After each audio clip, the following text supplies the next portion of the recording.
Hey guys, today I want to talk about some of the top Elemental Shaman builds we've seen so far in Mythic Plus going into Season 1 of Dragonflight. Keep in mind, as of the making of this video, there has only been 1 week of Mythic Plus so far, so things might change as we go into Tyrannical. So just kind of keep that in the back of your head. We'll talk about that a little bit later on in the video. So first and foremost, this website is called mplus.subcreation.net.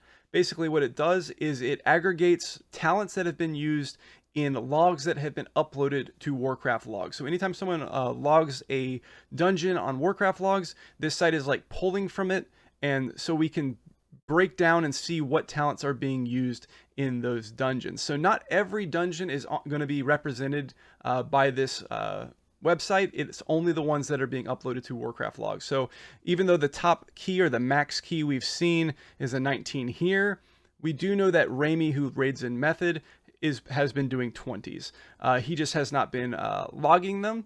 So we're not 100% sure what he's been using, but we can kind of guesstimate, and we can talk about that a little bit later in the video.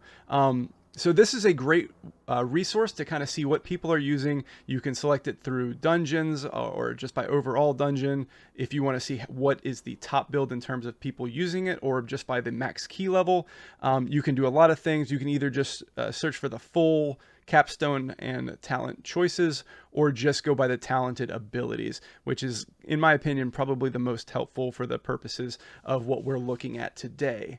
Another thing you can do if you're interested to see what specific people are doing is you can go to Raider.io, like I had pulled up here a second ago, and look at their spec talents. Now, I will warn you that this will just show what they logged out in last. So if they were raiding, or if they were playing Resto or something, it might show something weird. This does not mean that this is what they're using in Mythic Plus. It just means that this is what Raider.io captured when they logged out. But we will get to that a little bit more later. Just keep that in mind. It's not always reliable to just look at people's talents on Raider.io unless you know they've been grinding out keys and they logged out as such. So first and foremost, the top build, the top key that we have seen in like a plus 19, which is what's here on the site. That plus 19 is that wildfire build. A little bit different than what I had in my guide. Like I said, a lot of these talents, they're very small, that you can move around and try different things. And the only thing different between what I had is I didn't have inundate, which is very good. And we're seeing that we're going to be doing a lot of interrupting, a lot of purging. So this gives you a little bit more throughput than, say, Tumultuous Fissures does. That just gives a little bit higher chance on the knockdown, but Inundate gives you a little bit more throughput in terms of just gaining Maelstrom when you're doing some of your utility abilities. And the other change that I had in my build was moving Searing Flames over to Echo Chamber. Very similar in terms of probably overall damage profile. I feel like that's almost more of a feel thing. This is really good to help get you to certain Maelstrom levels. If you want to kind of like min-max that, it's really good in AoE, where I think Echo Chamber is probably better in pure single target. Still gives you something in AoE as well. Very minute differences there. Another thing that you'll see in some of these builds is taking this point in Searing Flames and moving it over here to Elemental Blast. Something that I've noticed by playing, this is what I was playing for the majority of the first couple of days. One thing I did notice about running it this way is that Elemental Blast kind of gets in the way of Deeply Rooted Elements. A lot of times you'll get that Deeply Rooted Elements proc, and then you'll almost immediately need to be using Elemental Blast. Whereas if you're using Earthshock, you just keep pumping out Lava Bursts. When you're using Elemental Blast, you want to make sure you actually use it in single target, because it is a lot of damage. It's worth using Elemental Blast in Ascendance, which means it does kind of just get in the way of DRE, but it does pump out more single target damage, whereas something like Searing Flames or Echo Chamber is a little bit better for AoE. But again, that might be what you're going for. It might depend on your group setting. It might depend on the key that you're doing. But overall, this is a great, well-rounded build for the fire builds that is good in all dungeons. I was not expecting this build to do as well as it has. I was really expecting the lightning build to be much better than it has shown so far, but that's okay, and we'll get into the lightning a little bit. But this has been kind of the go-to setup for almost all different dungeons. And again, like I said, you can go up to here if you're interested in, say, Algathar's Academy. We can do that, see what the top uploaded build is, and it's the same thing. So a lot of these builds, or a lot of this build has been seen in pretty much every dungeon. If you're looking for a build that is well-rounded and you can use pretty much everywhere, this is that build that has been doing very, very well at pretty much every key level that I've done. It's what I've been playing with, and it is quite good. So yeah, that's where we're at for that version of the fire build, but there has been some other versions of the fire build that we've seen. For instance, I believe it's Petco. No, Petco's been using the exact same build here. I believe maybe it was Xanathar has been using slightly different version. Yep, he was using the Elemental Blast as well. So again, like things that you can mess around with. This is something that I was interested in. This might be something we see a little bit later as we start getting more 4-piece representation for fire builds. I'm not sure if this is something we'll see, but this is something that I could see being used because of how our 4-piece operates, giving us that 7.5% mastery every time that we use our Elemental Blast or Earthquake, or Earthshock for that matter.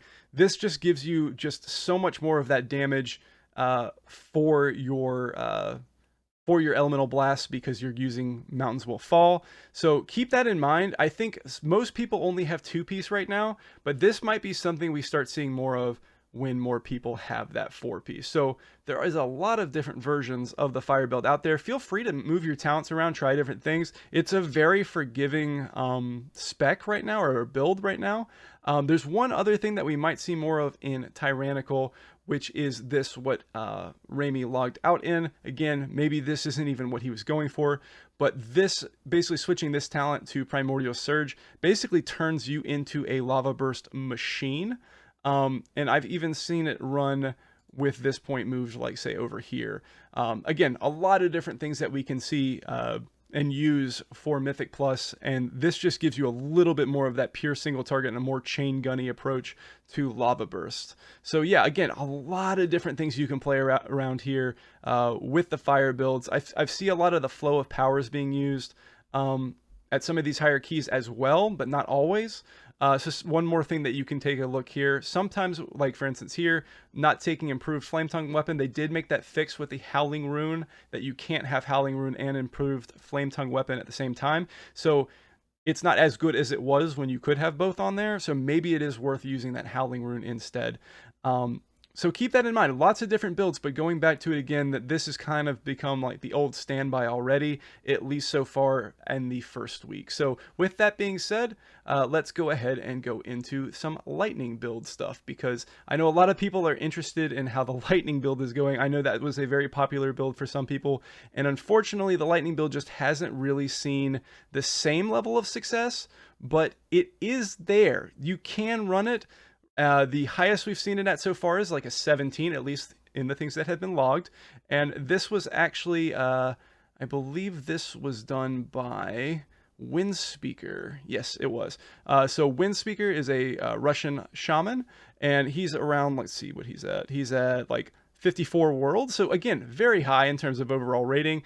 And it is that full lightning shaman build with Ice Fury, basically the exact thing that I had in my video, because you really do need to have that Elemental Blast to really have that that single target. I feel like that's where this spec or this build really does kind of fall behind, is in that single target department, but it does put out very good numbers in AoE. It is something that we might see more of later, but based on the set bonuses, it does kind of lean more into the fire side of the builds, so I don't know. But if you do like running the lightning build, there is representation there. It is getting used. It's just not as high. But if you're not someone who's doing a 17 yet, if you're still in like, the 5 to 12 range, you can run, the lightning build. It's not like it's the end of the world, like you have to run the fire builds. It's 2 key levels behind right now, and there's not that much representation in it overall. I believe it's at least at that high of a level, overall it's getting pretty good representation, but there's not many people running it at very high keys right now. And I believe that was a Nakund offensive that it was run at. Yes, so like again, the highest Nakund offensive is an 18, and the lightning build was seen at a 17. So again, not too far behind compared to some of the fire builds there, but it is just kind of a little bit behind the fire builds, something that you can run if you want to. But it is kind of rigid. That is one thing that I will kind of say about this. There's really not much you can move around here. I just feel like moving this point out of Elemental Blast to put into the second point of Elemental Equilibrium, or really anywhere else, is kind of hurting the build for that single target situation. I think that's the one thing that you might be able to move. That's really up to you, but for the most part, it's fairly rigid. And that's kind of the one issue with the lightning build. But you can do it. You can run high keys. If you're someone who just absolutely hates the fire build, if you hate spreading flame shocks, keep going with the lightning builds. Try to find that special place where you can like really pump out damage, and you're not feeling like you're like holding people back by not playing the fire build. I think you can do it. Again, still a little bit behind overall, but it still can get up there. And then finally, the last build I want to talk about is the Ascendance build. Well, not quite doing as well as I would have hoped. It is kind of where I was expecting. I wasn't sure of the power level, but as you can see, like right here, the highest we've seen is really like a 14. All you really have to look out here is for that Ascendance ability here. Kind of 14 is kind of the highest we've seen the Ascendance build at. Kind of unfortunate. But again, if you enjoy playing it, it is there. And maybe that's part of it. You have to keep in mind that this is not like proving that these builds are bad. This is just proving that it's not getting representation. And if people at the high end aren't running it, maybe they don't know something that you do. Probably not. They probably know what they're doing. I'm just saying that just because the highest it's run at is a 14 doesn't necessarily mean that you can't push higher with it. It does seem to be a little bit, kind of like left wanting because of the fact that you're having to put so much effort into a 2-minute cooldown, where the lightning build can basically put out the similar numbers without having to work around a 2-minute cooldown. And the fire build has basically no cooldowns to really work around because they're so short. So it is something that you can play. Again, no one's done it above a 14 yet, at least that has been logged on Warcraft logs. Maybe there are people out there who are not logging, who have done it, but as far as I'm aware, I have not seen much evidence for that being used yet. And I do say yet. I do think these things can change, and it might be a gear thing. So keep that in mind as well. As we start getting more and more gear, things might change again. And you'll just have to keep your ear to the ground. Use this website. It's a great resource. You can go by dungeon if you want. I believe I already said that, but just keep that in mind. But if you're looking, going back to the beginning of this video again, if you're looking for a build that kind of encompasses everything, then you're really looking for, hold on, got to pull it back up again. You're really looking for that wildfire build. I am over the moon personally on how good this build has turned out to be. Again, you can move some things around if you want that elemental blast for more single target damage.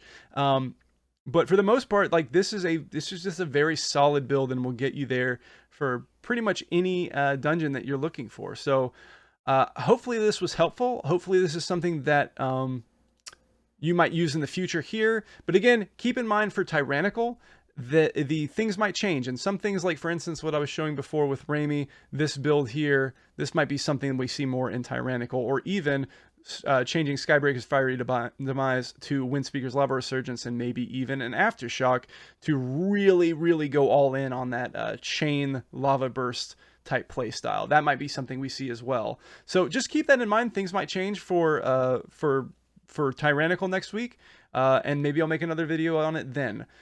So I hope this was helpful. If you have any comments or questions, feel free to leave them below. I am on Twitch at twitch.tv/Ridmark, and thanks for watching, and I hope to see you in the next video.